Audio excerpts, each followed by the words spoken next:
Hey guys, it's Adriana. Thank you for tuning in again today. Today is all about questions that you should be asking your makeup artist or your hairstylist about your wedding day or your big event that's coming up. These are some questions that I've personally received from clients and also questions that I think should be asked in general for any makeup artist or hairstylist that you would be meeting with.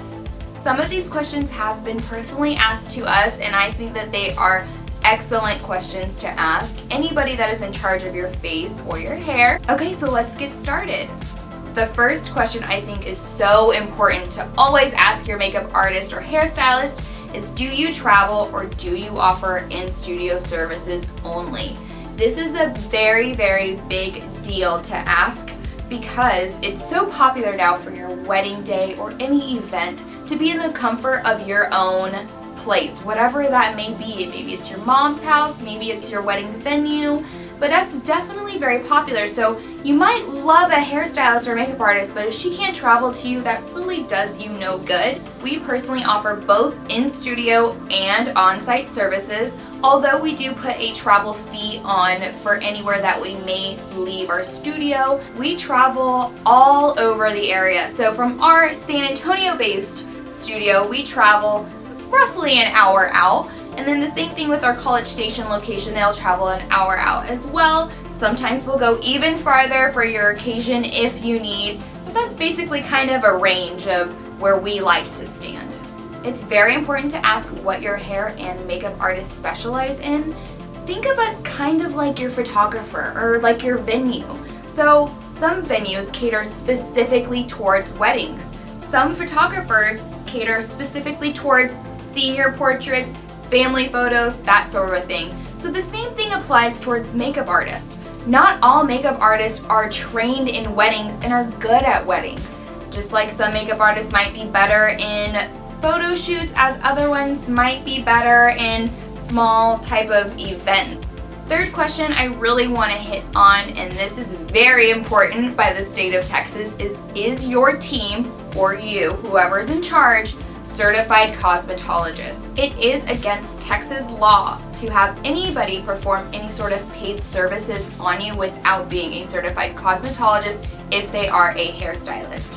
Now, of course, that does not apply to any makeup artist. Makeup artists can get their certifications through any sort of realm. They have different glam labs that they can go to, or different airbrush certifications, all sorts of other things. They do not necessarily need to be a cosmetologist to perform paid services on your face. That being said, this is a Texas law, so this may not apply if you live in California or any other states. This is specifically for Texas. Fourth question I really want to hit on is, how long does it take to complete a service?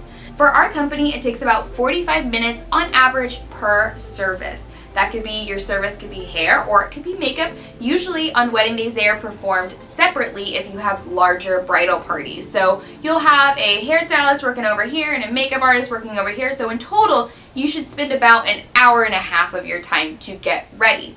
Now, when we perform trials in our studio, that time can take longer because that's typically when we're doing our consultation with you, seeing what kind of makeup look you want to go for and figuring out what your skin type is, all of those other questions.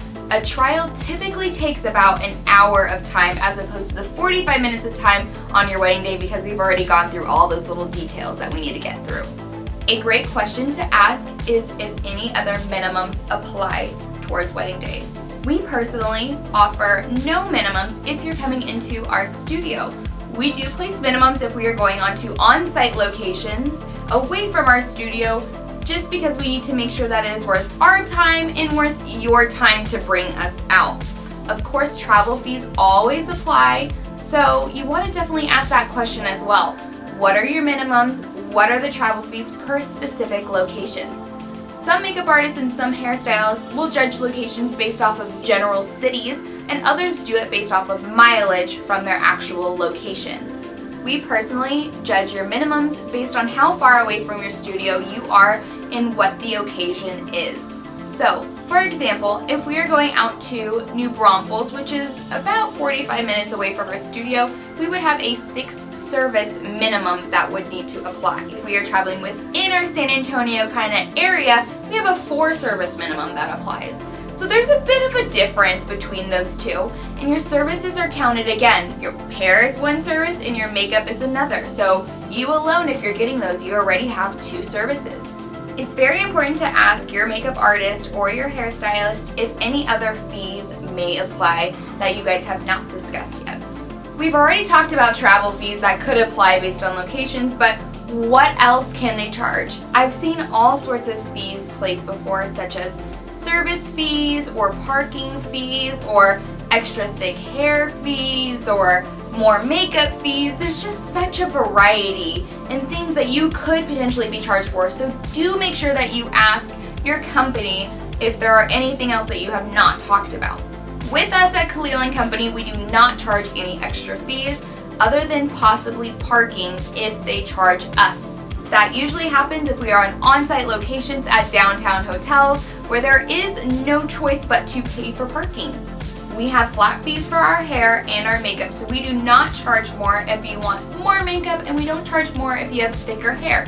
That being said, you do not get a discount if you have thinner, shorter hair or you're really wanting natural makeup. For us, we charge a flat fee because we feel like it really evens out and it creates a fair environment for your entire party. Make sure to always ask your artist if there's anything that you need to bring to your services. This is an excellent way to weed out anyone else that you may be looking at for your hair and makeup services. If someone tells you that they do not provide any makeup or hair tools for you, that is an excellent hint that they are not a professional and that they are doing this on the side without any proper training. All hairstylists and makeup artists should come prepared with all of the equipment that they would need to service you for your day. If you have any products that you particularly want to use, like a favorite mascara or foundation, you can always bring it in, but that should not be needed with a professional company. Definitely be sure to bring any accessories that you may be wanting to wear, such as any headpieces or veil if you really want to see how that they can stick it in the hair and what it would look like. Those little pieces will definitely make a difference on the overall effect of your entire beauty process. Lastly, be sure to ask what kind of products are these people using on you.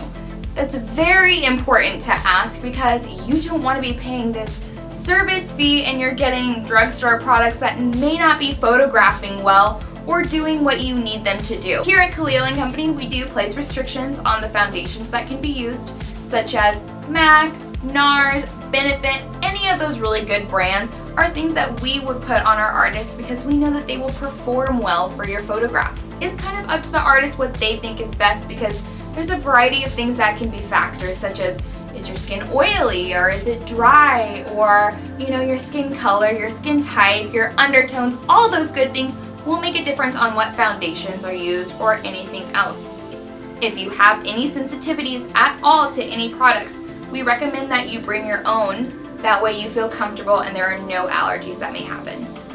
Well guys, that just about wraps it up for the day. Thank you for tuning in. Hopefully I've given you some ideas of things that you should think about or inspired some other thoughts that you should ask your hairstylist and or makeup artist. If you are in the San Antonio or College Station area, please be sure to like and follow our pages. We have Facebook, Instagram, and Snapchat for both of our locations, so be sure to follow those. We will put the links scrolling across the screen so you can follow us. Be sure to subscribe and like this video if it has been helpful to you in any manner.